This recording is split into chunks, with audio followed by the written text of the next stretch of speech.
അപ്പം നമ്മുടെ ഇന്നത്തെ സിനിമ ഒരു കറപ്റ്റഡ് ആയിട്ടുള്ള ഒരു പോലീസുകാരൻ ഒരു പ്രശ്നത്തിൽ പെട്ടുപോകുന്നു. ഇതാണ് ഈ സിനിമയുടെ ഒരു വൺ ലൈൻ. ഇത്ര മാത്രമേ എനിക്കിപ്പോൾ പറയാൻ പറ്റുള്ളൂ. കാരണം ഇതിനെക്കുറിച്ച് ഒന്നും അറിയാണ്ട് കാണുമ്പോഴാണ് ആ ഒരു സിനിമയുടെ ഒരു രസം നമുക്കങ്ങ് കിട്ടുള്ളൂ.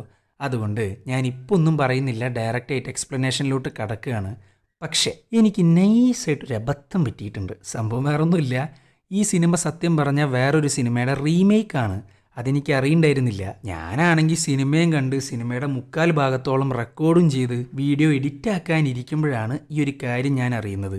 ഇതിൻ്റെ ഒറിജിനൽ സിനിമയാണെങ്കിൽ ഞാൻ കണ്ടിട്ടുമില്ല. അതാണെങ്കിൽ കുറച്ച് ഫേമസ് സിനിമയുമാണ്. സോ നിങ്ങളത് കണ്ടിട്ടുണ്ടെങ്കിലും ഇല്ലെങ്കിലും ഈ സിനിമ ജസ്റ്റ് ഒന്ന് കണ്ടുനോക്ക്. എന്തായാലും ഞാൻ ഒറിജിനൽ കണ്ടിട്ടില്ല, അതുകൊണ്ടാണ് ഞാൻ ഈ റീമേക്ക് കണ്ടതും ഇതിപ്പോൾ ചെയ്യുന്നതും. എന്നെപ്പോലെ കാണാത്ത ആൾക്കാരുണ്ടാവുമല്ലോ, അപ്പോൾ നിങ്ങളതൊന്ന് ചെക്കൗട്ട് ചെയ്ത് നോക്കുക.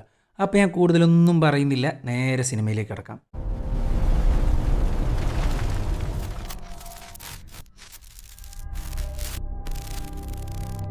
China town, Kuala Lumpur. അവിടെയാണ് ഈ കഥ നടക്കുന്നത്. ഇതാണ് ഗാവോ, ഇൻസ്പെക്ടർ ഗാവോ. ഇവനാണ് ഈ കഥയിലെ നായകൻ. പുള്ളിക്കാരൻ നല്ല ധൃതിയിൽ എങ്ങോട്ടോ പൊക്കോണ്ടിരിക്കുകയാണ്.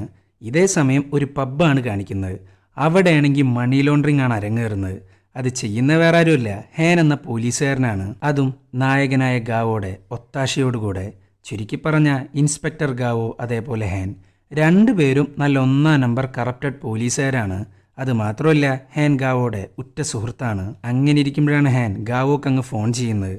ഗാവോ, കാര്യങ്ങളെല്ലാം സെറ്റല്ലേ? ഇതൊക്കെ പറഞ്ഞുകൊണ്ടിരിക്കുമ്പോഴാണ് രണ്ടാമത്തെ ഫോൺ കോൾ അങ്ങ് വരുന്നത്. വിളിക്കുന്ന ഗാവോയുടെ വൈഫാണ്. ഇന്ന് ഗാവോയുടെ അമ്മയുടെ ഫ്യൂണറലാണ്. സോ പുള്ളിക്കാരൻ അങ്ങോട്ടാണ് അത്രയും ധൃതിയിൽ പൊക്കോണ്ടിരിക്കുന്നത്.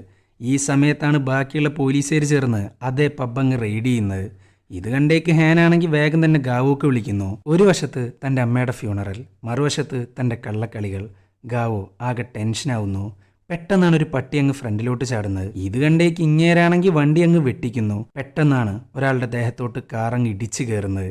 ഗാവോക്കാണെങ്കിൽ എന്താ ചെയ്യേണ്ടതെന്ന് ഒരു പിടുത്തമില്ല.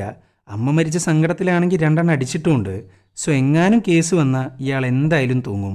അങ്ങനെ ഗാവോ അയാൾക്ക് എന്താ പറ്റിയെന്ന് നോക്കുമ്പോൾ അയാളുടെ കണ്ണടക്കം പുറത്തു വന്നിരിക്കുകയാണ്. പക്ഷെ അതൊരു പ്രോസ്തെറ്റിക് കണ്ണാണ്. ഒരു കണ്ണ് മാത്രമേ ഒറിജിനലുള്ളൂ, മറ്റേത് വെറുതെ വെച്ചിരിക്കുകയാണ്. എന്നാൽ ഇങ്ങർക്ക് ശ്വാസമില്ല. So he's dead. അയാൾ ആരാന്നോ എന്താന്നോ ഒരു പിടുത്തമില്ല. ഇവനാകെ പേടിച്ചു വിറച്ചില്ലാണ്ടായിട്ടാണ് നിൽക്കുന്നത്. അപ്പോഴാണ് അതുവഴി ഒരു പോലീസ് വണ്ടി വരുന്നത്. ഇത് കണ്ടേക്ക് ഗാവോ വേഗം തന്നെ ആ ബോഡി അങ്ങ് സൈഡിലേക്ക് മാറ്റി വെക്കുന്നു. എന്നിട്ട് അതിൻ്റെ മുകളിൽ കവറുകൾ വെച്ചിട്ട് അങ്ങ് മൂടുന്നു. അത് മാത്രമല്ല, ആ പ്രോസ്തെറ്റിക് കണ്ണുണ്ടല്ലോ, അത് മരിച്ച ആളുടെ പോക്കറ്റിലേക്ക് തന്നെ തിരികുന്നു. പക്ഷേ അയാളുടെ കാലുകൾ രണ്ടും പുറത്താണ്. ഇവനാണെങ്കിൽ വേഗം തന്നെ വണ്ടി സൈഡിലേക്ക് അങ്ങ് ഒതുക്കുന്നു, യാതൊരു സംശയവും വരാണ്ടിരിക്കാൻ വേണ്ടി. എന്നാൽ അസമയത്തൊരു വണ്ടി ഒറ്റയ്ക്ക് ഇവിടെ നിർത്തുക എന്ന് പറയുമ്പോൾ നോർമലി ഏതൊരു പോലീസുകാരനും ഒന്ന് ചോദ്യം ചെയ്യും. എന്നാൽ എന്തോ ഒരു ഭാഗ്യത്തിന് പോലീസുകാർക്കൊരു എമർജൻസി കേസ് വരുന്നു, അവരങ്ങോട്ട് പോകുന്നു. അതുകൊണ്ട് മാത്രം ഇൻസ്പെക്ടർ ഗാവോ രക്ഷപ്പെട്ടു. അങ്ങനെ ഗാവോ ആരുമില്ലാന്ന് ഉറപ്പുവരുത്തിയതിന് ശേഷം ആ ബോഡി അങ്ങ് ഡിക്കി കയറ്റുന്നു, യാത്ര തിരിക്കുന്നു. അവിടെ നിൽക്കുക എന്ന് പറയുന്നത് ഒട്ടും സേഫല്ല. എന്തായാലും ഒന്നുറപ്പാ, ഈ ഒരു സംഭവത്തിന് അവനെ വട്ടം വെച്ച പട്ടി മാത്രമാണ് സാക്ഷി. ഇതേ സമയം സ്റ്റേഷനിലാണെങ്കിൽ ഡ്രഗ് ഡിവിഷനാണ് വരുന്നത്. അതും ഇവിടെയുള്ള മുഴുവൻ പോലീസുകാരെയും ചോദ്യം ചെയ്യാൻ. കാരണം നേരത്തെ പബ്ബിലേക്ക് പോലീസുകാർ വന്നിരുന്നല്ലോ റെയ്ഡ് ചെയ്യാനായിട്ട്. അത് സാധാരണ പോലീസുകാരല്ല, ഇപ്പറഞ്ഞ ഡ്രഗ് ഡിവിഷനാണ്. അവരാണെങ്കിൽ പബ്ബിൽ ചെന്ന് ഹാനിനെ കൈയോടെ പിടിക്കുകയും ചെയ്തു. സോ ഇവിടെയുള്ള ഒരു പോലീസുകാരെയും വിശ്വസിക്കാൻ പറ്റില്ല. അതുകൊണ്ടാണ് ഇവർ ഹാനിനെയും കൊണ്ട് സ്റ്റേഷനിലോട്ട് വന്നിട്ടുള്ളത്. അതും സ്റ്റേഷൻ മൊത്തത്തിൽ സെർച്ച് ചെയ്യാനായിട്ട്. ഇവർ സത്യം പറഞ്ഞാൽ പബ്ബിലേക്ക് ചെന്ന് പോലീസുകാരുടെ കറപ്ഷൻ പിടിക്കാനൊന്നുമല്ല, വലിയൊരു ഡ്രഗ് ലോഡിനെ പിടിക്കാനാണ്. എന്നാൽ അവിടെ ഉണ്ടായിരുന്ന ഹാനും ബാക്കിയുള്ള പോലീസുകാരുമാണ്.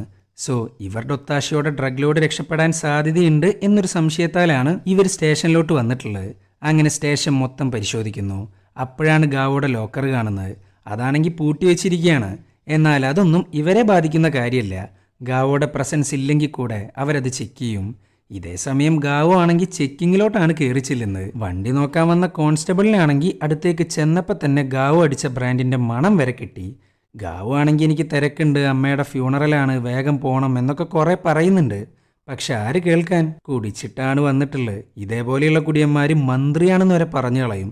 സോ മൊത്തത്തിൽ ചെക്ക് ചെയ്തിട്ടല്ലാണ്ട് ഇവർ വിടാൻ പോകുന്നില്ല. അങ്ങനെ ഇരിക്കുമ്പോഴാണ് ഈ കോൺസ്റ്റബിൾ വണ്ടിയുടെ ഗ്ലാസിൻ്റെ മുകളിലായിട്ട് ഒരു ചിന്നൽ കാണുന്നത്. അതോടുകൂടെ വണ്ടി എവിടെയോ ചാർത്തിയിട്ടുണ്ടെന്ന് ഇങ്ങർക്ക് മനസ്സിലായി. പിന്നെ അങ്ങേര് വെറുതെ ഇരിക്കോ, വണ്ടിയിൽ നിന്ന് അങ്ങ് പുറത്തേക്ക് ഇറങ്ങാൻ പറയുന്നു. പിന്നെ ഗാവോ ഒന്നും നോക്കിയില്ല. ഓസ്കാർ പെർഫോമൻസാണ് പോലീസുകാർക്ക് മുമ്പിൽ അങ്ങ് കാഴ്ചവെക്കുന്നത്. ഞാൻ ഇൻസ്പെക്ടർ ഗാവോ, ഇന്നേ എൻ്റെ അമ്മയുടെ ഫ്യൂണറലാണ്. അപ്പം 2 അടിച്ച് പോയി, വിട്ടേക്ക്. അപ്പം ശരി. നിങ്ങൾ ഇൻസ്പെക്ടറാണോ അല്ലേന്നൊന്നും ഞങ്ങൾക്ക് ഒരുറപ്പുമില്ല. പിന്നെ എന്തിൻ്റെ അടിസ്ഥാനത്തിലാണ് നിങ്ങളെ ചുമ്മാ വിടുക? ഇത് കേട്ടേക്ക് ഗാവോ അവൻ്റെ ID നമ്പർ അങ്ങ് പറഞ്ഞു കൊടുക്കുന്നു. എന്നാൽ ഇവരുടെ സിസ്റ്റത്തിലാണെങ്കിൽ അത് കിട്ടുന്നുമില്ല. ഇനിയിപ്പോൾ മേളിലോട്ട് വിളിച്ചു നോക്കുക എന്നുള്ളൊരു ഓപ്ഷൻ മാത്രമേ ബാക്കിയുള്ളൂ. അങ്ങനെ അത് ചെയ്യാൻ പോവുകയാണ് ഒരു പോലീസുകാരൻ. ആ ഒരു സമയം വണ്ടിയുടെ ഡിക്കടക്കം സെർച്ച് ചെയ്യാനിരിക്കുകയാണ് ബാക്കിയുള്ള പോലീസുകാർ. പിന്നെ അവൻ വെറുതെ ഇരിക്കോ? ഡിക്കിക്കകത്തുള്ള ബോഡി എങ്ങാനും കണ്ട തീർന്നു. സോ ഗാവോ എൻ്റെ വണ്ടിയിൽ തൊടുന്നോടാന്നും പറഞ്ഞ് ഗംഭീര അടിയാണ് അവിടെ. അങ്ങോട്ടും ഇങ്ങോട്ടും അടിച്ചുകൊണ്ടിരിക്കുകയാണ്. ഇതേ സമയം സ്റ്റേഷനിലാണെങ്കിൽ ഗാവോയുടെ ലോക്കർ തുറക്കുന്നു. അതിനകത്താണെങ്കിൽ ഒരു ഐപാഡ് ഉണ്ട്. ഇത് കണ്ടേക്ക് ഹാൻ അങ്ങ് ടെൻഷനാവുന്നു. അവരുടെ കൈക്കൂലിയെക്കുറിച്ചുള്ള മുഴുവൻ ഡീറ്റെയിൽസും ഗാവോയുടെ ഐപാഡിനകത്തുണ്ട്. എന്നാൽ അതിനൊരു പാസ്വേഡും ഉണ്ട്. ഇത് കണ്ടേക്ക് ഡ്രഗ് ഡിവിഷൻ ഹാനെയും ബാക്കിയുള്ള പോലീസുകാരെയും കൊണ്ട് ഗാവോനെ കാണാൻ പോകുന്നു. അതും ഫ്യൂണറൽ നടക്കാൻ പോകുന്ന ഓഡിറ്റോറിയത്തിലേക്ക്. അങ്ങനെ ഇരിക്കുമ്പോഴാണ് അടിച്ചുകൊണ്ടിരിക്കുന്ന പോലീസുകാർക്ക് മേളിൽ നിന്ന് ഇൻഫർമേഷൻ വരുന്നത്. ഇൻസ്പെക്ടർ ഗാവോ ശരിക്കുള്ള പോലീസാന്നും പറഞ്ഞിട്ട്. പിന്നെ അവരൊന്നും നോക്കിയില്ല. നല്ല കുട്ടികളായിട്ട് അങ്ങ് അടങ്ങി ഒതുങ്ങി നിൽക്കുന്നു. അങ്ങനെ ഗാവോ കൂടുതൽ സംസാരിക്കാൻ നിൽക്കാണ്ട് ഓഡിറ്റോറിയത്തിലേക്ക് പോകുന്നു. ഇതാണ് അവൻ്റെ മകൾ. അവളുടെ കയ്യിലാണെങ്കിൽ ക്യൂട്ടായിട്ടുള്ളൊരു ഡോളുണ്ട്. റിമോട്ട് അമർത്തിക്കഴിഞ്ഞാൽ അതിങ്ങനെ നടക്കും. ഇവിടെ വൈഫും മകളും ആണെങ്കിൽ എന്താ ലേറ്റായെന്നൊക്കെ കുറേ ചോദിക്കുന്നുണ്ട്. എന്നാൽ അങ്ങേർക്കാണെങ്കിൽ ഒന്നും പറയാൻ കിട്ടുന്നില്ല. ഡിക്കിയിലിരിക്കുന്നത് ശവമാണ്. എങ്ങനെ സംസാരിക്കാൻ പറ്റും? അങ്ങനെ ഇരിക്കുമ്പോഴാണ് അങ്ങോട്ട് ഡ്രഗ് ഡിവിഷൻ വരുന്നത് വിത്ത് ഐപാഡ്. ഹാൻ ഇതെന്താ സംഭവം? അപ്പോഴാണ് ഹാൻ മുഴുവൻ കാര്യങ്ങളങ്ങ് പറഞ്ഞു കൊടുക്കുന്നത്. എടാ ഇത് ചൈനീസ് പോലീസാ, അതും ഡ്രഗ് ഡിവിഷൻ.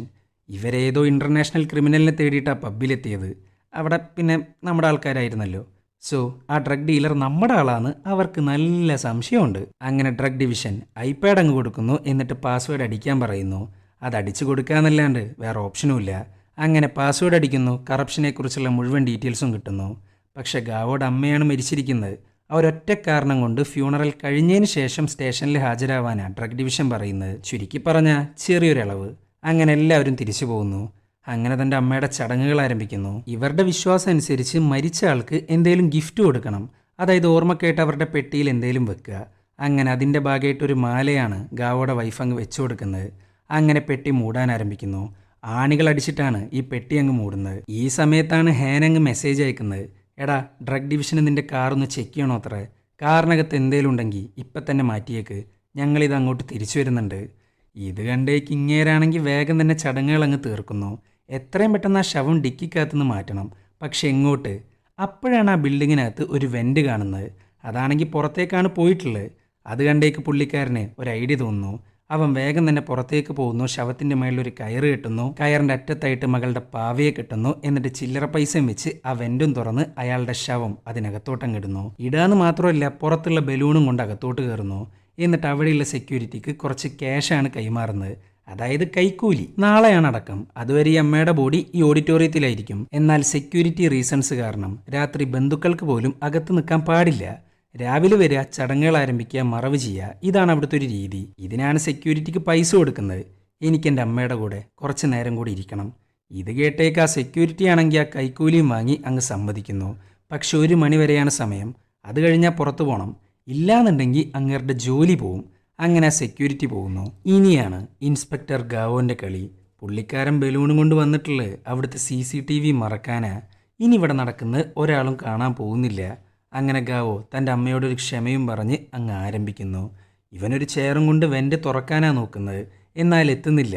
പിന്നെ അവനൊന്നും നോക്കിയില്ല. അമ്മയുടെ ശവപ്പെട്ടി എടുക്കുന്നു. മേളിലോട്ട് കയറാൻ പോകുന്നു.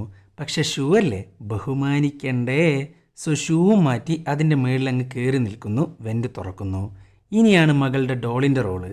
അത് റിമോട്ട് അമർത്തിയാൽ നടക്കൂ എന്നുള്ളത് ഞാൻ പറഞ്ഞിരുന്നല്ലോ. ആ ഡോളിൻ്റെ മേളിലാണ് ബോഡിയുടെ കയറ് കെട്ടിവെച്ചിരിക്കുന്നത്.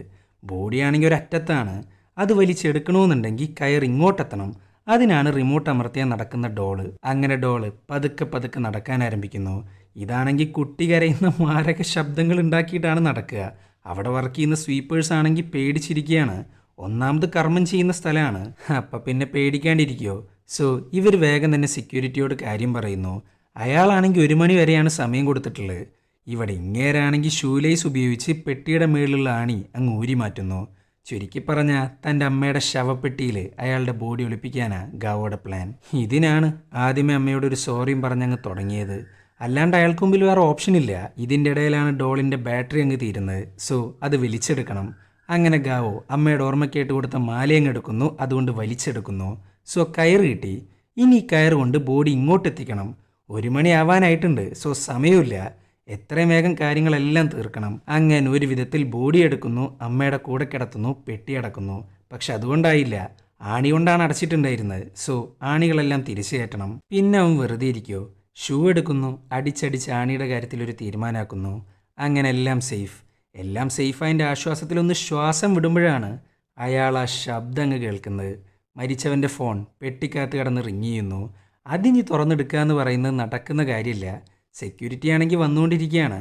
ഇങ്ങേർക്ക് എന്താ ചെയ്യേണ്ടതെന്നറിയാണ്ട് പരക്കം പായുന്നു. എന്തോ ഭാഗ്യത്തിന് ആ ഫോൺ അങ്ങ് കട്ടാവുന്നു. അതുകൊണ്ട് മാത്രം പുള്ളിക്കാരൻ രക്ഷപ്പെട്ടു. അങ്ങനെ സെക്യൂരിറ്റി വന്നു. ഒരു കുഴപ്പമില്ല, എല്ലാം നോർമൽ. അവനാണെങ്കിൽ തിരിച്ചു പോവുകയും ചെയ്യുന്നു. അങ്ങനെ പിറ്റേ ദിവസമായി. ഇന്നാണ് അമ്മേനെ അടക്കാൻ പോകുന്നത്. പെട്ടിയും കൊണ്ട് സെമിത്തേരിയിലേക്ക് പൊക്കോണ്ടിരിക്കുകയാണ് അവിടുത്തെ ജോലിക്കാർ. പുള്ളിക്കാരൻ നല്ല കൂളായിട്ട് ചൂളം വലിച്ചുകൊണ്ടാണ് പോകുന്നത്. അപ്പോഴാണ് ആ ഫോൺ പിന്നെയും റിങ് ചെയ്യുന്നത്. ചൂളടിച്ചിട്ടാണല്ലോ വരുന്നത്. അതുകൊണ്ട് ആത്മാവ് കമ്പനിക്ക് പാട്ടുപാടി തരുമെന്നും കരുതിയിട്ട് പേടിച്ചിരിക്കുകയാണ് അങ്ങേര്. അങ്ങനെ മറ ചെയ്യാൻ ആരംഭിച്ചു. ഈ പെട്ടിക്കാണെങ്കിൽ മുടിഞ്ഞ വെയിറ്റാണ്. 2 ബോഡിയാണ് അകത്തുള്ളത്. അപ്പം പിന്നെ വെയിറ്റില്ലാണ്ടിരിക്കുമോ? ഇതൊക്കെ കണ്ട് നാട്ടുകാരാണെങ്കിൽ ഞെട്ടിയിരിക്കുകയാണ്. ഗാവു ആണേലോ തൻ്റെ ഉള്ളിലെ കുറ്റബോധം കൊണ്ട് സോറി അമ്മയെന്നും പറഞ്ഞ് കരഞ്ഞുകൊണ്ടിരിക്കുന്നു. അങ്ങനെ മറ ചെയ്തു. എല്ലാം അവസാനിച്ചു. ഇനി ഇവൻ്റെ കാറിൻ്റെ ഗ്ലാസ് അങ്ങ് മാറ്റണം. ഇല്ലാന്നുണ്ടെങ്കിൽ എങ്ങനെയാണ് ഗ്ലാസ്സിൽ ചിന്നൽ വന്നതെന്നും ചോദിച്ച് ചോദ്യത്തിൻ്റെ മുകളിൽ ചോദ്യങ്ങളാവും. എന്നാൽ അതങ്ങനെ വെറുതെ മാറ്റാനൊന്നും പറ്റില്ല. പോലീസ് വണ്ടിയാണല്ലോ, ഒരു കാരണം തീർച്ചയായിട്ടും ഉണ്ടാവണം. ഇവിടെ ഇപ്പോൾ കാരണം വെളിപ്പെടുത്താൻ പറ്റാത്തതുകൊണ്ട് പുതിയൊരു കാരണം അങ്ങ് ഉണ്ടാക്കുന്നു.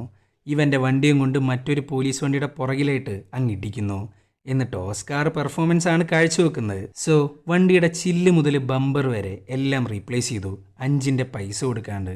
പോലീസ് വണ്ടിയാണല്ലോ, പിന്നെ പോരാത്തിന് വണ്ടി ഇടിച്ചിരിക്കുന്നത് മറ്റൊരു പോലീസ് വണ്ടിമേ. അങ്ങനെ പിറ്റേ ദിവസമായി. ഗാവോ സ്റ്റേഷനിലെത്തി. അപ്പോഴാണ് ഹാൻ ഒരു കാര്യം പറയുന്നത്.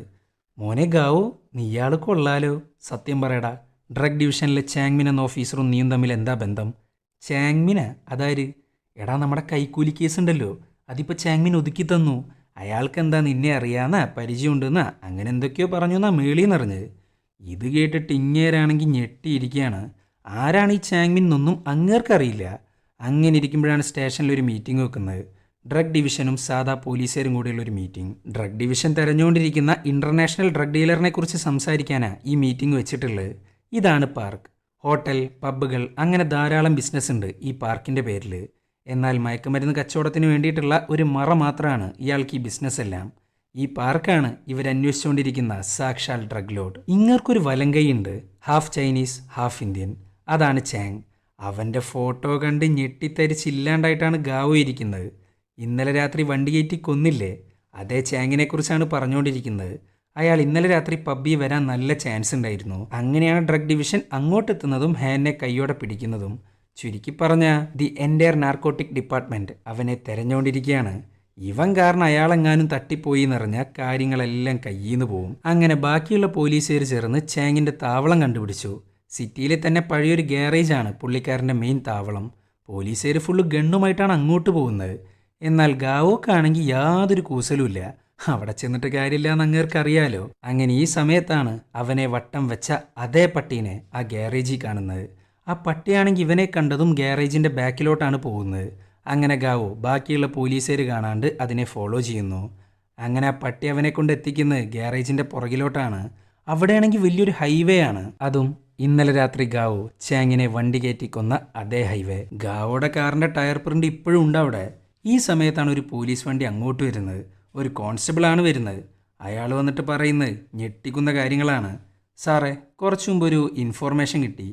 ഇന്നലെ രാത്രി പ്രദേശത്തെന്തോ ഒരു ആക്സിഡൻറ്റ് നടന്നതായിട്ട്. ഞാനത് അന്വേഷിക്കാൻ വേണ്ടി വന്നതാ. ഇന്നലെ രാത്രി എന്ന് പറയുമ്പോൾ അത് ഗാവോ ഉണ്ടാക്കിയ ആക്സിഡൻ്റ് ആണ്. ആ സമയത്ത് ആ പട്ടിയല്ലാണ്ട് വേറൊരു സാക്ഷി ഉണ്ടായിരുന്നില്ല. എന്നാലിപ്പോൾ സ്റ്റേഷനിലോട്ട് കോള് പോയിരിക്കുന്നു, ആക്സിഡൻറ്റ് നടന്നിട്ടുണ്ട് എന്നും പറഞ്ഞിട്ട്. ചുരുക്കി പറഞ്ഞ കാര്യങ്ങൾക്കൊന്നും ഒരു ക്ലാരിറ്റി കിട്ടുന്നില്ല. അങ്ങനെ ഇരിക്കുമ്പോഴാണ് ആ പോലീസുകാരൻ മറ്റൊരു കാര്യം കൂടെ പറയുന്നത്. ആക്സിഡൻറ്റ് മാത്രമല്ല, കൊല്ലപ്പെട്ട ആളെ ഡിക്കി കയറ്റുന്നത് കണ്ടു എന്നും പറഞ്ഞുകൊണ്ടാണ് സ്റ്റേഷനിലോട്ട് കോൾ വന്നിരിക്കുന്നത്. വിച്ച് മീൻസ് പട്ടിയല്ലാണ്ട് വേറൊരു സാക്ഷി കൂടിയുണ്ട്. ഇതൊക്കെ പറഞ്ഞുകൊണ്ടിരിക്കുമ്പോഴാണ് റെയ്ഡിന് വന്ന ബാക്കിയുള്ള പോലീസുകാർ അങ്ങോട്ടെത്തുന്നത്. അങ്ങനെ അവരും ഈ ആക്സിഡൻറ്റിനെ കുറിച്ച് അറിയുന്നു. ഗാവു ആണെങ്കിൽ ആകെ കയ്യിൽ നിന്ന് പോയിട്ടാണ് ഇരിക്കുന്നത്. എങ്ങാനും കണ്ടെത്തിയാൽ തീർന്ന്. ആ സമയത്താണ് ഹാൻ അവിടെയുള്ള ഒരു CCTV അങ്ങ് കാണുന്നത്. വണ്ടി ഇടിക്കുന്ന സമയത്തോ ചാങ്ങിനെ കൊണ്ടുപോകുന്ന സമയത്തോ ഈ ഒരു ക്യാമറ ഗാവോ കണ്ടിട്ടുണ്ടായിരുന്നില്ല. അതിനകത്തുണ്ടാവും എല്ലാ കാര്യങ്ങളും. അങ്ങനെ ചീഫ് ആ ക്യാമറ ചെക്ക് ചെയ്യാൻ ഹാനെ ഏൽപ്പിക്കുന്നു. ഇത് കണ്ടേക്ക് ഞാനും കൂടെ പോവാന്നൊക്കെ പറയുന്നുണ്ട് ഗാവോ. പക്ഷെ ചീഫ് അതിന് സമ്മതിക്കുന്നില്ല. അങ്ങനെ രാത്രിയായി. ആ ക്യാമറ ചെക്ക് ചെയ്തുകൊണ്ടിരിക്കുകയാണ് ഹാനും വേറൊരു ഓഫീസറും കൂടെ. ആ സമയത്താണ് ഗാവോ അങ്ങോട്ടെത്തുന്നത് വിത്ത് ഫുഡ്. ഇവരുടെ ശ്രദ്ധ തെറ്റിക്കുക എന്നതാണ് പ്രധാന ലക്ഷ്യം. അങ്ങനെ വരുന്നു, ഫുഡ് ഉണ്ടാക്കി കൊടുക്കുന്നു, ശ്രദ്ധ തെറ്റിക്കാൻ നോക്കുന്നു. എന്നാൽ ഒരു കാര്യമില്ല. നമ്മുടെ ഹാൻ ക്യാമറക്കകത്തൊരു കാര്യം കണ്ടെത്തുന്നു. അതും ഗാവോയുടെ കാറ് പട്ടീനെ കണ്ട് അതിശക്തമായിട്ട് ബ്രേക്ക് ചെയ്യുന്നതിൻ്റെ വിഷ്വൽസ്. ചുരുക്കി പറഞ്ഞാൽ ആ കാർ തന്നെയാണ് ആക്സിഡൻ്റ് ആയിട്ടുള്ളതെന്ന് അവർക്ക് മനസ്സിലായി. എന്നാൽ എന്തോ ഭാഗ്യത്തിന് നമ്പർ പ്ലേറ്റ് വ്യക്തമല്ല. പക്ഷെ ഗാവോ ഓടിച്ചുകൊണ്ട് നടക്കുന്ന അതേ ഹോണ്ട കാറാണെന്നും നമ്പർ പ്ലേറ്റിൻ്റെ ആരംഭത്തിൽ WWM എന്ന് തുടങ്ങുന്ന നമ്പറാണെന്നും മനസ്സിലായി. അങ്ങനെ ഹാൻ പറയാണ് എത്രയും പെട്ടെന്ന് റിപ്പയർ ഷോപ്പിലേക്ക് വന്നിട്ടുള്ള ഹോണ്ട കാറുകളുടെ ഡീറ്റെയിൽസ് എടുക്കണം. അതും WWMൽ തുടങ്ങുന്ന കാറുകൾ. ആക്സിഡൻറ്റ് നടന്ന സ്ഥലത്തുനിന്ന് കാറിൻ്റെ 2-3 പീസ് സാധനങ്ങൾ കിട്ടിയിട്ടുണ്ട്. അത് മാച്ചാവും നോക്കാം. മാച്ചായാൽ നമുക്ക് ആളെ കിട്ടും. ഇതൊക്കെ കേട്ട് കിളി പറന്നിട്ടാണ് ഗാവോ നിൽക്കുന്നത്. അങ്ങനെ പിറ്റേ ദിവസമായി. അപ്പോഴാണ് സ്റ്റേഷനിലോട്ട് ഒരു കോള് വരുന്നത്. അതും ഒരു ഇൻഫോർമൻ്റ് ആണ് വിളിക്കുന്നത്. അങ്ങനെ അയാൾ പറയാണ്, സാറേ ചാങ്ങിനെ ഞാൻ ഇന്നലെ കണ്ടു. മറ്റേ ചൈനീസ് ഡ്രഗ് ലോഡിൻ്റെ വലങ്കൈ, നീ വണ്ടി ഇടിപ്പിച്ചു കൊന്ന അതേ മനുഷ്യൻ. ഇത് കേട്ടേക്ക് ഇങ്ങേരങ്ങ് ഫോൺ കട്ട് ചെയ്യുന്നു. ഇൻഫോർമൻ്റ് ആണേലോ വീണ്ടും വീണ്ടും വിളിച്ചുകൊണ്ടിരിക്കുകയാണ്. അങ്ങനെ അവസാനം അവൻ്റെ ഫോണിലോട്ടങ്ങ് വിളിക്കുന്നു. മോനെ ഗാവോ, ഇനി നീ കട്ട് ചെയ്താ എൻ്റെ കയ്യിലുള്ള മുഴുവൻ തെളിവുകളും നിൻ്റെ മേലുദ്യോഗസ്ഥന്മാർ കാണും. ഇയാൾ സംസാരിച്ചുകൊണ്ടിരിക്കുമ്പോഴാണെങ്കിൽ ബാക്ക്ഗ്രൗണ്ടിൽ പോലീസുകാരുടെ ശബ്ദങ്ങളൊക്കെ കേൾക്കാനുണ്ട്. സോ ഇയാൾ ആരായാലും ശരി ഈ സ്റ്റേഷൻ്റെ തൊട്ടടുത്തുനിന്നാണ് ഫോൺ ചെയ്യുന്നത്. പിന്നെ അവൻ വെറുതെ ഇരിക്കോ, സ്റ്റേഷൻ മുഴുവനായിട്ട് അങ്ങ് അടിച്ച് പറക്കുന്നു. എന്നാൽ ഇവിടെയാണെങ്കിൽ മൊബൈൽ ഫോൺ യൂസ് ചെയ്യുന്ന ഒരുപാട് പേരുണ്ട്. അതിലാരാണ് ഇൻഫോർമൻ്റ് എന്നുള്ളത് അങ്ങനെ എളുപ്പത്തിൽ കണ്ടെത്താൻ സാധിക്കില്ല. അങ്ങനെ അയാൾ പറയാണ്, ഗാവോ നീ നിന്റെ കറുത്ത ഹോണ്ട കാർ കൊണ്ട് ചാങ്ങിനെ ഇടിച്ചു, കൊന്നു, ഡിക്കിക്കകത്ത് കയറ്റി, ശരിയല്ലേ? ഇതൊക്കെ കേട്ടിട്ട് ഗാവോ ആണെങ്കിൽ നീ ആരാ, നിനക്ക് എന്താ വേണ്ടതെന്നൊക്കെ കുറേ ചോദിക്കുന്നുണ്ട്. അപ്പോഴാണ് അവൻ ആ കാര്യങ്ങൾ പറയുന്നത്. നീ കൊണ്ടുപോയ ചാങ്ങിൻ്റെ ശവം എനിക്ക് ആവശ്യമുണ്ട്. ഇത് കേട്ടേക്ക് കണ്ണും തള്ളിയിട്ടാണ് ഗാവോ നിൽക്കുന്നത്. അമ്മയുടെ കല്ലറയും മാന്തി ചാങ്ങിനെ എടുത്തു കൊടുക്കുക എന്ന് പറയുന്നത് നടക്കുന്ന കാര്യമല്ല. ഈ സമയത്താണ് ഇൻഫോർമൻ്റ് അല്ലാത്തൊരാളുടെ ശബ്ദം ഗാവോ കേൾക്കുന്നത്. അതും ലൈറ്റർ ഉണ്ടോ എന്നും ചോദിച്ചുകൊണ്ട്. ഗാവോ നോക്കുമ്പോണ്ട് സ്റ്റേഷൻ്റെ പുറത്തുള്ള പബ്ലിക് ബൂത്തിൽ ഫോണും വിളിച്ച് സിഗരറ്റും വലിച്ച് ഒരുത്തൻ നിൽക്കുന്നു. അവനോടാണെങ്കിൽ ഒരാൾ വന്ന് ലൈറ്റർ ഉണ്ടോ എന്ന് ചോദിക്കുന്നുമുണ്ട്. സോ ഇയാളാണ് ഇൻഫോർമൻ്റ് എന്നുള്ളത് മനസ്സിലായി. പിന്നെ അവനൊന്നും നോക്കിയില്ല, പിന്നാലെ പോകുന്നു. ഇൻഫോർമൻ്റ് ആണെങ്കിൽ ടാക്സിയിലാണ് പോകുന്നത്. അങ്ങനെ ഗാവോ ഒരു സ്കൂട്ടി കൊണ്ട് അവനെ ഫോളോ ചെയ്യുന്നു. ഇയാളാണെങ്കിൽ സിറ്റി മൊത്തം കറങ്ങിക്കൊണ്ടിരിക്കുകയാണ്. കറങ്ങാന്ന് മാത്രമല്ല ഡ്രൈവർക്ക് കാശ് കൊടുക്കുന്നു, വലിയൊരു ട്രാഫിക് ബ്ലോക്ക് ഉണ്ടാക്കുന്നു. അങ്ങനെ ആ ബ്ലോക്കിലോട്ട് ഗാവോ എത്തി. അവൻ എത്തിയതും ആ വണ്ടി അങ്ങ് എടുക്കുന്നു. ഗാവോനെയിട്ട് ചുറ്റിച്ചുകൊണ്ടിരിക്കുകയാണ്. അങ്ങനെ ഗാവോ ഒരു വിധത്തിൽ വണ്ടിക്കങ്ങ് വട്ടം വെക്കുന്നു. എന്നാൽ ഇൻഫോർമൻ്റ് അതിനകത്തില്ല. നോക്കുമ്പോണ്ട് പുള്ളിക്കാരൻ ഓടിപ്പോകുന്നു. ഗാവോ പിന്നാലെ പോകുന്നു. അങ്ങനെ ഓടി ഓടി അവസാനം എത്തുന്നത് സ്റ്റേഷൻ്റെ ഫ്രണ്ടിലോട്ടാണ്. ചുരുക്കി പറഞ്ഞാൽ എവിടുന്ന് ചേസ് തുടങ്ങിയോ അങ്ങോട്ടെന്നെ തിരിച്ചെത്തിച്ചു. ഇയാൾ എന്തൊക്കെയാണ് കാട്ടിക്കൂട്ടുന്നതെന്ന് ഗാവോക്ക് മനസ്സിലാവുന്നില്ല. എന്തിനാണ് ഇങ്ങനെ ഒരു ക്യാറ്റ് ആൻഡ് മൗസ് ഗെയിം? അങ്ങനെ ഈ സമയത്താണ് ഹാനും ബാക്കിയുള്ള പോലീസുകാരും അങ്ങോട്ടെത്തുന്നത്. ഇവരെ കണ്ടതും ഇൻഫോർമൻ്റ് ആണെങ്കിൽ ഗാവോനിട്ട് അടിച്ചുകൊണ്ടിരിക്കുകയാണ്. ഒരു വിധത്തിലാണ് ഹാനും ബാക്കിയുള്ളവരും അവനെ പിടിച്ചു നിർത്തുന്നത്. സാറേ നിർത്ത്, എന്താ പ്രശ്നം എന്നൊക്കെയാണ് പോലീസുകാർ ചോദിക്കുന്നത്. ഒരു ഇൻഫോർമൻറ്റിനെ കയറി സാറ് എന്ന് വിളിക്കുമ്പോൾ അതിനകത്ത് എന്തോ പ്രശ്നമുണ്ട്. അപ്പോഴാണ് ഇയാൾ ആരാന്നും എന്താണെന്നും അങ്ങ് റിവീൽ ചെയ്യുന്നത്. ഇതാണ് സാക്ഷാൽ ചാങ്മിൻ, ഇവരുടെ കൈക്കൂലി കേസ് ഒതുക്കിയ അതേ മനുഷ്യൻ. അങ്ങനെ ചാങ്മിൻ പറയാണ്, അയ്യോ ഇതാണോ ഇൻസ്പെക്ടർ ഗാവോ? സോറി, ഞാൻ വേറെ ആളാന്ന് വിചാരിച്ചു. ഞാനൊരു കൊലയാളിനെ തപ്പി നടക്കണേ, അവനെ കാണാൻ കറക്റ്റ് നിന്നെപ്പോലെ തന്നെയുണ്ട് എന്നും പറഞ്ഞൊന്ന് കൊള്ളിച്ചുകൊണ്ടാണ് ചാങ്മിൻ അങ്ങ് അകത്തോട്ട് പോകുന്നത്. ഇത്രയും വലിയൊരു ഓഫീസറായ ചാങ്മിൻക്ക് എന്തിനാണ് ചാങ്ങിൻ്റെ ഡെഡ് ബോഡി? അറിയില്ല. ഇതൊക്കെ കണ്ട് കിളി പറന്നിട്ടാണ് ഗാവോ നിൽക്കുന്നത്. അങ്ങനെ ചാങ്മിൻ ബാത്റൂമിലോട്ടാണ് പോകുന്നത്. അങ്ങനെ അങ്ങോട്ടതാ ഗാവോ വരുന്നു. നിനക്കെന്തിനാ ചാങ്ങിൻ്റെ ബോഡി? അവനും നീയും തമ്മിൽ എന്താ ബന്ധം? അതറിയില്ലേ? ചാങ്ങിനെ നീ കൊന്നു, അതിൻ്റെ സാക്ഷിയാണ് ഞാൻ എന്നും പറഞ്ഞ് കളിയാക്കിക്കൊണ്ടിരിക്കുകയാണ് ചാങ്മിൻ. ഇതൊക്കെ കേട്ട് ഭ്രാന്ത് കയറുകയാണ് ഗാവോക്ക്. പിന്നെ അവനൊന്നും നോക്കിയില്ല. സീനിയർ ഓഫീസറാണെന്ന് പോലും നോക്കാണ്ട് അങ്ങേരിയിട്ട് അടിച്ചുകൊണ്ടിരിക്കുകയാണ്. ഇയാളാണേലോ ഒരു സൈക്കോയെ പോലെ ചിരിക്കുന്നു. ചിരിക്കാന്ന് മാത്രമല്ല ഗാവോട് അണ്ടം കലക്കുന്നു. അടിച്ചടിച്ച് ഇഞ്ച പരുവാക്കാണ് ഗാവോനെ. ഒന്ന് തിരിച്ചടിക്കാനുള്ള ഗ്യാപ്പ് പോലും അങ്ങേര് കൊടുക്കുന്നില്ല. അങ്ങനെ ചാങ്മിൻ ക്ലോസറ്റിനകത്ത് ഗാവോടെ കൈ അങ്ങ് വെക്കുന്നു. എന്നിട്ട് അതിൻ്റെ മുകളിലങ്ങ് ഇരിക്കുകയാണ്. എന്നിട്ടൊരു പൈപ്പ് കൊണ്ട് ഗാവോയുടെ കഴുത്തങ്ങ് ഞെരിക്കുന്നു, വായിലേക്ക് പൈപ്പും വെച്ച് അങ്ങ് ഓണാക്കുന്നു. അത്രയും വലിയ മാരക ടോർച്ചറാണ് ചാങ്മിൻ കൊടുക്കുന്നത്. എടാ ഗാവോ, മര്യാദക്ക് ആ ചാങ്ങിൻ്റെ ശവം റെഡിയാക്കാൻ നോക്ക്, എന്നിട്ട് എൻ്റെ കോളിനായിട്ട് വെയിറ്റ് ചെയ്യ് എന്നും പറഞ്ഞ് പുള്ളിക്കാരൻ പോകുന്നു. ഇതോടുകൂടെ ഗാവോക്ക് ഒരു കാര്യം മനസ്സിലായി, എത്രയും വേഗം ചാങ്ങിൻ്റെ ബോഡി കൊടുത്തില്ലെങ്കിൽ ഗാവോയുടെ ബോഡി അങ്ങേരുടെ വൈഫിനും മകൾക്കും കാണേണ്ടി വരും. ചാങ്മിനെ എതിർത്ത് നിൽക്കുക എന്ന് പറയുന്നത് നടക്കുന്ന കാര്യമില്ല. അങ്ങനെ ഗാവോ ആരും അറിയാണ്ട് അന്ന് രാത്രി തന്നെ അമ്മയുടെ കല്ലറ തുറക്കുന്നു, ചാങ്ങിനെ പുറത്തേക്ക് എടുക്കുന്നു. അതാണെങ്കിൽ നാറിയിട്ട് വയ്യ. അങ്ങനെ ഇരിക്കുമ്പോഴാണ് ചാങ്ങിൻ്റെ ഫോൺ കിട്ടുന്നത്, അതോടൊപ്പം ആ പ്രോസ്തറ്റിക് കണ്ണും. ഈ സമയത്താണ് ഞെട്ടിക്കുന്നൊരു കാഴ്ച കാണുന്നത്.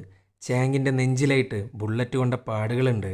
ആ ബുള്ളറ്റ് കൊണ്ടിട്ട് 2 ദിവസമേ ആയിട്ടുള്ളൂ, വിച്ച് മീൻസ് ബുള്ളറ്റ് കൊണ്ട ശരീരവുമായിട്ടാണ് ചാങ് ഗാവോയുടെ കാറിൻ്റെ ഫ്രണ്ടിലെത്തുന്നത്. ചുരുക്കി പറഞ്ഞാൽ മരണകാരണം വണ്ടി ഇടിച്ചത് മാത്രമല്ല. അങ്ങനെ ഗാവോ ചാങ്ങിൻ്റെ ഫോൺ അങ്ങ് ചെക്ക് ചെയ്യുന്നു. അതിനകത്തുള്ള അവസാന നമ്പർ, അതായത് ഓഡിറ്റോറിയത്തിൽ വെച്ചും സെമിത്തേരിയിലേക്ക് ബോഡി കൊണ്ടുപോകുന്ന സമയത്തും ചാങ്ങിൻ്റെ ഫോണൊന്ന് റിങ് ചെയ്തിരുന്നു. ആ നമ്പറാണ് ഗാവോ എടുക്കുന്നത്. എന്നിട്ട് അതിലേക്കൊന്ന് വിളിച്ചു നോക്കുന്നു. എൻ്റെ പൊന്ന് ചാങ്, നീ എവിടെയാണ്? വിളിച്ചിട്ടും കിട്ടുന്നില്ല. ഞാൻ ആകെ പേടിച്ചിരിക്കുകയാണ്. ആ ചാങ്മിൻ നിന്നെ കൊന്നോ ഇല്ലേ എന്നൊക്കെ ആലോചിച്ചാകെ ഭ്രാന്തായിട്ടാണ് ഞാൻ ഇരിക്കുന്നത് എന്നൊക്കെയാണ് ആ ഫോൺ എടുത്ത ആൾ പറയുന്നത്. ഗാവോ ആണേലോ ഒന്നും മിണ്ടുന്നില്ല. ഇത് കേട്ടേക്ക് അങ്ങേർക്ക് മനസ്സിലായി എന്തോ പന്തികേടുണ്ടെന്ന്. സോ അങ്ങേര് ഫോൺ അങ്ങ് കട്ട് ചെയ്യുന്നു. ഇതോടുകൂടെ ഗാവോക്ക് ഒരു കാര്യം മനസ്സിലായി, ചാങ്ങിനെ ഷൂട്ട് ചെയ്ത് കൊല്ലാൻ ശ്രമിച്ചിട്ടുള്ളത് സാക്ഷാൽ ചാങ്മിനാണ്. അല്ലാണ്ട് ഒരിക്കലും ഫോൺ എടുത്ത ആൾ അങ്ങനെ പറയാൻ സാധ്യതയില്ല. അങ്ങനെ അയാളെക്കുറിച്ചുള്ള ഫുൾ ഡീറ്റെയിൽസും ലൊക്കേഷനും എടുക്കുന്നു. അയാളുടെ പേരാണ് സാം. അങ്ങനെ ആ സാമിനെ കാണാൻ പോവുകയാണ് ഗാവോ.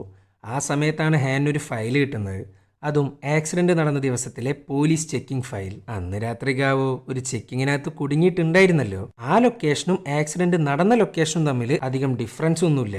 അത് മാത്രമല്ല, ചെക്കിംഗ് റിപ്പോർട്ടിൽ വ്യക്തമായിട്ട് കാണിച്ചിട്ടുണ്ട് ഗാവോയുടെ കറുത്ത colour Honda car with number plate. ഇതേ സമയം ഗാവോ സാമിനെ കണ്ടെത്തി. എന്നാൽ സാം ഇവനെ കണ്ടതും അങ്ങ് പേടിച്ചോടുന്നു. പുള്ളിക്കാരൻ എന്തോ പന്തികേട് തോന്നിയിട്ടാണ് ഓടുന്നത്. പക്ഷെ ഒരു കാര്യമില്ല, ഗാവോ അവനെ പിടിക്കുന്നു. എന്നിട്ടൊരു ബിൽഡിങ്ങിൻ്റെ മേളിലായിട്ട് കെട്ടിത്തൂക്കുന്നു. പിന്നെ സാം ഒന്നും നോക്കിയില്ല, അവൻക്കറിയാവുന്ന മുഴുവൻ സത്യങ്ങളും അങ്ങ് പറഞ്ഞു കൊടുക്കുന്നു. ചാങ്മിൻ, ചാങ്ങിൻ്റെ ബോസായ പാർക്ക്, ഇവർ 3 പേരും ഒരുമിച്ചായിരുന്നു, അതും മയക്കമരുന്ന് കച്ചവടത്തിന്. അങ്ങനെ ഇരിക്കുമ്പോഴാണ് പാർക്കിൻ്റെ ഡ്രഗ്സിനെ കുറിച്ച് പോലീസിന് ഇൻഫർമേഷൻ കിട്ടുന്നത്. അതറിഞ്ഞപാട് ചാങ്മിൻ ചാങ്ങിനെയും പാർക്കിനെയും വിവരം അറിയിക്കുന്നു. അങ്ങനെ ചാങ്മിൻ്റെ സഹായത്തോടുകൂടെ ആ ഡ്രഗ്സ് മുഴുവൻ പോലീസുകാർ കണ്ടെത്താതിരിക്കാൻ വേണ്ടി ഡ്രഗ് വാട്ടറാക്കി മാറ്റുന്നു. അതായത് വെള്ളത്തിൽ കലക്കുന്നു. എന്നിട്ട് നേരെ വൈനിലോട്ട് മിക്സ് ചെയ്യുന്നു. എന്നിട്ട് ആ വൈന് മുഴുവൻ പാർക്കിൻ്റെ പബ്ബ് വഴി വിറ്റഴിക്കുന്നു. അതിൽ നിന്ന് കിട്ടുന്ന ക്യാഷ് എല്ലാം ഒരു വെയർഹൗസിലാണ് സൂക്ഷിച്ചിരുന്നത്. അതിൻ്റെ കീ ചാങ്ങിൻ്റെ കയ്യിലും. അങ്ങനെ ഇരിക്കുമ്പോഴാണ് ഡ്രഗ് ഡിവിഷൻ ഈ കേസിനകത്ത് ഇടപെടുന്നത്. ഒടുവിൽ കുടുങ്ങുന്നായപ്പോൾ സാക്ഷാൽ ചാങ്മിൻ പാർക്കിനെ അങ്ങ് ഇല്ലാണ്ടാക്കുന്നു, ശേഷം ചാങ്ങിനെയും. പക്ഷെ ചാങ്ങിൻ്റെ കയ്യിലാണ് വെയർഹൗസിൻ്റെ കീ ഇരിക്കുന്നത്. അത് കിട്ടാൻ വേണ്ടിയിട്ടാണ് ചാങ്മിൻ ഇപ്പോൾ ചാങ്ങിൻ്റെ ബോഡിക്കായിട്ട് വെയിറ്റ് ചെയ്യുന്നത്. സാം, ആ വെയർഹൗസിൻ്റെ കീ ഇപ്പോൾ എവിടെയുണ്ട്? സാറേ, അതൊന്നും എനിക്ക് അറിയാൻ പാടില്ല. സാധാരണ അവൻ എന്തെങ്കിലും ഒളിപ്പിക്കാറുണ്ടെങ്കിൽ അത് അവൻ്റെ ആസനത്തിലായിരിക്കും, അല്ലെങ്കിൽ അവൻ്റെ പട്ടിയായ ഷാദിയുടെ അടുത്തായിരിക്കും. ഇത് കേട്ടേക്ക് കീ കിട്ടാൻ വേണ്ടി അങ്ങേരുടെ ആസനത്തിൽ കൈയിട്ട് നോക്കുന്നു ഗാവോ. പക്ഷെ ഒരു രക്ഷയില്ല. ഇനി പട്ടിയായ ഷാദി, അതാണെങ്കിൽ ചാങ്ങിൻ്റെ താവളായിട്ടുള്ള ഗ്യാരേജിലാണ് ഉണ്ടാവുക. അതായത് മറ്റേ വട്ടം വെച്ച പട്ടി ഉണ്ടല്ലോ, അത് തന്നെയാണ് ആള്. അങ്ങനെ ഇരിക്കുമ്പോഴാണ് പട്ടി അടക്കുന്ന സ്ഥലത്തുനിന്ന് ഒരു വാളറ്റ് കിട്ടുന്നത്. അതിനകത്തൊരു കാർഡുണ്ട്. ആ കാർഡിൻ്റെ മുകളിൽ എന്തൊക്കെയോ എഴുതിയിട്ടുമുണ്ട്. ആ കാർഡിൻ്റെ സെൻറ്ററിലുള്ള ഒരു ഭാഗം മിസ്സിംഗ് ആണ്. അങ്ങനെ ഇരിക്കുമ്പോഴാണ് ഹാൻ ഗാവോനെ ഫോളോ ചെയ്ത് അങ്ങോട്ടെത്തുന്നത്. ഗാവോ പലതും ഒളിക്കുന്നുണ്ടെന്ന് ഹാനിന് മനസ്സിലായി.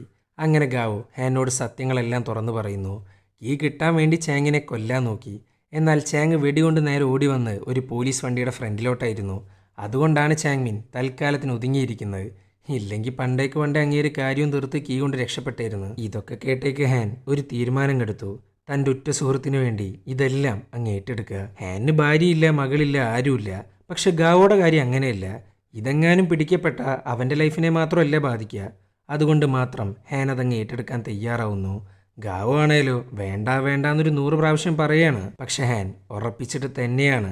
ഈ സമയത്താണ് ചാങ്മിൻ അങ്ങ് വിളിക്കുന്നത്. ഓഫീസർ ഗാവോ, നമുക്കൊന്ന് നേരിട്ട് സംസാരിക്കണമല്ലോ. അല്ല, നിനക്കെന്താ ഹാനിൻ്റെ കാറിലൊരു പരിപാടി? നീ ഇപ്പം തൽക്കാലം ഒന്ന് പുറത്തേക്ക് ഇറങ്ങ്, ഞാൻ നിന്റെ തൊട്ട് ഫ്രണ്ടിൽ തന്നെയുണ്ട്. ഇത് കേട്ടേക്ക് ഹാൻ ഗണ്ണങ്ങ് റെഡിയാക്കുന്നു. അങ്ങനെ ഗാവോ പതുക്കെ മുന്നോട്ട് നടക്കുന്നു. ഹാനാണെങ്കിൽ കാറിൽ തന്നെയുണ്ട്. പെട്ടെന്നാണ് ആ കാർ കൊടുക്കനെ അങ്ങ് ഇല്ലാണ്ടാക്കുന്നത്. അതെല്ലാം കണ്ട് കയ്യിൽ നിന്ന് പോവുകയാണ് ഗാവോ. ഹാൻ്റെ വേർപാട് അവനക്ക് സഹിക്കാൻ പറ്റുന്നില്ല. പൊട്ടി കരഞ്ഞോണ്ടിരിക്കുകയാണ്. എന്നാൽ ചാങ്മിൻ ഇതുകൊണ്ടൊന്നും നിർത്തിയില്ല. അയാൾ നേരെ പോകുന്നത് ഗാവോയുടെ വീട്ടിലോട്ടാണ്. അവിടെയുണ്ട് അവൻ്റെ മകളും വൈഫും. അതറിഞ്ഞപാട് പുള്ളിക്കാരനാണെങ്കിൽ പേടിച്ചിരിക്കുകയാണ്. ചാങ്മിൻ്റെ ലക്ഷ്യത്തിനു വേണ്ടി അവൻ ഏതറ്റം വരെയും പോവും. മോനെ ഗാവോ, ഞാൻ പറഞ്ഞിരുന്നില്ലേ, എനിക്കാവശ്യം ചാങ്ങിൻ്റെ ബോഡിയാണ്. അത് എത്രയും വേഗം എത്തിക്കാൻ നോക്ക്. അങ്ങനെ ഗാവോ വേഗം തന്നെ വീട്ടിലോട്ട് പോകുന്നു, അതും ഗണ്ണും കൊണ്ട്. എന്നാൽ തൽക്കാലത്തിനെല്ലാം സേഫാണ്. പക്ഷെ തൻ്റെ കുടുംബത്തെ ഇനി ഇവിടെ നിർത്തുക എന്ന് പറയുന്നത് ഒട്ടും സേഫല്ല. സോ പാസ്പോർട്ട് കൊടുക്കുന്നു, രാജ്യം വിടാൻ പറയുന്നു. ഗാവോ എന്താണ് നിന്റെ പ്രശ്നമെന്ന് എനിക്കറിയില്ല, കേടുപാട് പറ്റാണ്ട് തിരിച്ച് വരും എന്നുള്ളതിന് പ്രോമിസ് ചെയ്യ്. എന്നാൽ ഗാവോക്കാണെങ്കിൽ ഒരു ഉറപ്പ് കൊടുക്കാൻ പറ്റുന്നില്ല, അയാളുടെ അവസ്ഥ അങ്ങനെയാണ്. അങ്ങനെ ഗാവോ ഹഗ് ചെയ്യുന്നു, അവരെ പറഞ്ഞേക്കുന്നു. എന്നിട്ട് സ്വയം കീഴടങ്ങാനാ പുള്ളിക്കാരൻ്റെ പ്ലാൻ. അങ്ങനെ ഇരിക്കുമ്പോഴാണ് ചാങ്മിൻ്റെ മെസ്സേജ് വരുന്നത്. നിന്റെ മനസ്സിൽ കീഴടങ്ങാൻ വല്ല പ്ലാൻ ഉണ്ടെങ്കിൽ അതങ്ങ് മാറ്റി വെച്ചേക്ക്. ഇല്ലെങ്കിൽ നിന്റെ വൈഫും മകളും എവിടെയായിരുന്നാലും എൻ്റെ ആൾക്കാർ അവരെ അങ്ങ് തീർക്കും എന്നാണ് ചാങ്മിൻ്റെ മെസ്സേജ്. ഇനിയിപ്പോൾ ഒരേ ഒരു ഓപ്ഷൻ മാത്രം, നേരിടുക. അങ്ങനെ ഗാവോ നേരെ ആർമറിയിലേക്കാണ് പോകുന്നത്. പോവാന്ന് മാത്രമല്ല അവൻ്റെ പിസ്റ്റൽ അങ്ങ് എടുക്കുന്നു. അപ്പോഴാണ് 2 ചെറിയ ബോംബുകൾ കാണുന്നത്. ഒരു മാരക എക്സ്പ്ലോസീവ്സ് ഒന്നുമില്ല. ഒരാളെ ഇതുകൊണ്ട് കൊല്ലാൻ പറ്റുമെന്ന് ചോദിച്ചാൽ പറ്റിയേക്കാം എന്ന് മാത്രമേ പറയാൻ പറ്റുള്ളൂ. അങ്ങനെ പിറ്റേ ദിവസമായി ചാങ്ങിൻ്റെ ബോഡിയും കൊണ്ട് ചാങ്മിൻ അയച്ച് ലൊക്കേഷനിലോട്ട് പോകുന്നു. എന്നാൽ പോകുന്ന വഴിക്ക് ചാങ്ങിൻ്റെ ആസനത്തിൽ ബോംബും തിരികിട്ടാണ് പോകുന്നത്. ആ ബോംബിൻ്റെ റിമോട്ടാണെങ്കിൽ കാറിൻ്റെ റിമോട്ടാണെന്ന് തോന്നിക്കാൻ വേണ്ടി കീ ചെയിൻ ആക്കുന്നു. അങ്ങനെ ഗാവോ ചാങ്മിൻ പറഞ്ഞ ലൊക്കേഷനിലെത്തി. അവിടെയാണെങ്കിൽ ഒരു മനുഷ്യക്കുഞ്ഞ് പോലും ഇല്ല. തൊട്ട് സൈഡിലാണെങ്കിൽ വലിയൊരു ലേക്ക് ഉണ്ട്. അവിടെയുണ്ട് സാക്ഷാൽ ചാങ്മിൻ. അങ്ങനെ ചാങ്ങിൻ്റെ ബോഡി അവൻ്റെ ഡിക്കിയിലേക്ക് അങ്ങ് വെച്ചു കൊടുക്കുന്നു. ചാങ്മിനാണെങ്കിൽ ഗാവോനെ ഫുള്ളായിട്ട് ചെക്ക് ചെയ്യാണ്. അപ്പോഴാണ് അവൻ്റെ പിസ്റ്റൽ അങ്ങ് കിട്ടുന്നത്. അങ്ങനെ ചാങ്മിൻ അതും കൊണ്ടങ്ങ് വെറുതെ ഷൂട്ട് ചെയ്യുന്നു. ഇതൊക്കെ കണ്ട് പേടിച്ച് വരച്ചിട്ടാണ് ഗാവോ നിൽക്കുന്നത്. കൊല്ലടാ കൊല്ല് എന്നും പറഞ്ഞ് ചാങ്മിൻ്റെ ശ്രദ്ധ തെറ്റിക്കുകയാണ് ഗാവോ. ഇല്ലാന്നുണ്ടെങ്കിൽ ചാങ്ങിൻ്റെ ബോഡിയും കൂടെ അങ്ങേരങ്ങ് ചെക്ക് ചെയ്യും, ബോംബ് കണ്ടെത്തുകയും ചെയ്യും. അങ്ങനെ ചാങ്മിൻ ചാങ്ങിനെ കൊണ്ട് പോകുന്നു. ഗാവോ ആണേലോ ആ റിമോട്ട് അങ്ങ് അമർത്തുന്നു. ഇനി 2 മിനിറ്റാണ് ബാക്കിയുള്ളത്. അത് കഴിഞ്ഞാൽ ആ വണ്ടി അങ്ങ് തകർന്ന് തരിപ്പണാവും. എന്നാൽ ഈ സമയത്താണ് ഒട്ടും പ്രതീക്ഷിക്കാണ്ട് ചാങ്മിൻ അങ്ങ് റിവേഴ്സ് എടുക്കുന്നത്. പോകുന്നതിന് മുമ്പൊന്ന് കൈ കൊടുക്കാനാ പുള്ളിക്കാരൻ തിരിച്ചു വരുന്നത്. ആ സമയത്തെങ്ങാനും ബോംബ് പൊട്ടിയ 2 പേരും തീരും. സോ ഗാവോ ആകെ പേടിച്ചിരിക്കുകയാണ്. അങ്ങനെ ഒരു വിധത്തിൽ ചാങ്മിനെ പറഞ്ഞേക്കുന്നു. പിന്നെ പറയണ്ടല്ലോ, ബൂം പൊട്ടിത്തെറിക്കാന്ന് മാത്രമല്ല ആ കാർ നേരെ വെള്ളത്തിലോട്ടാണ് പോകുന്നത്. അങ്ങനെ കാർ കൊടുക്കാൻ അങ്ങ് മുങ്ങിപ്പോകുന്നു. ഇതൊക്കെ കണ്ട് ചിരിച്ചുകൊണ്ടിരിക്കുകയാണ് ഗാവോ. വലിയൊരു ഭാരമാണ് അവൻ്റെ തലയിൽ നിന്ന് ഒഴിഞ്ഞു പോയത്. ചുരുക്കി പറഞ്ഞാൽ എല്ലാം സേഫ്. അങ്ങനെ അതിൻ്റെ സന്തോഷത്തിൽ വീട്ടിൽ പോയിട്ടൊരു കുളിയും പാസ്സാക്കി തൻ്റെ വൈഫിൻ്റെ മകളുടെ അടുത്തോട്ട് പോകാനാണ് പുള്ളിക്കാരൻ്റെ പ്ലാൻ. അങ്ങനെ പോവാൻ വേണ്ടി റെഡി ആയിട്ടിരിക്കുമ്പോഴാണ് വീട്ടിലേക്ക് ഒരു അതിഥി വരുന്നത്, സാക്ഷാൽ ചാങ്മിൻ. അത് കണ്ട് പുള്ളിക്കാരനാണെങ്കിൽ കണ്ണും തള്ളിയിരിക്കുകയാണ്. അധികം പരിക്കുകളില്ലാതെ ലേശം പൊള്ളലുമായിട്ട് ചാങ്മിൻ രക്ഷപ്പെട്ടു. ബാക്കി ഞാൻ പറയണ്ടല്ലോ. ചാങ്മിൻ്റെ മുഴുവൻ ദേഷ്യവും അങ്ങ് പുറത്തെടുക്കുന്നു. പിന്നെ അവിടെ അടിയോടടിയാണ്. ഗാവോനിയിട്ട് അടിച്ചുകൊണ്ടിരിക്കുകയാണ്. അതും നല്ല മാരകമായിട്ടുള്ള അടി. അടിച്ചടിച്ച് ഇഞ്ച പരുവാക്കുകയാണ്. ഒന്ന് തിരിച്ചു തല്ലാൻ കൂടെ ഗ്യാപ്പ് കിട്ടുന്നില്ല. അങ്ങനെ ഇരിക്കുമ്പോഴാണ് ചാങ്മിൻ്റെ തലയങ്ങിടിക്കുന്നത്.